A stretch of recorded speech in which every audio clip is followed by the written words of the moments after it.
సేవకులు మనం మీటింగ్స్ బిజీని బట్టి మనం గొప్పవాళ్ళం కాదు. ఇది ఒక రాంగ్ మెసేజ్ వెళ్తుంది అందరికీ.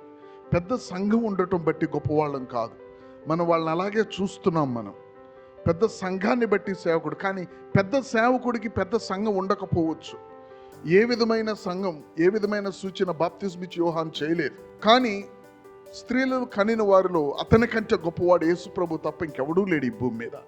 మరి అతను చేసిన పరిచర్య చూస్తే చాలా చిన్న పరిచర్య, కానీ దాని యొక్క ప్రభావం చూస్తే ఈ రోజుకి కూడా నేను అరణ్యములో నేను కేక వేయి ఒక శబ్దం. కొద్దిమంది సేవకులు మాత్రమే శబ్దాలుగా ఉంటున్నారు.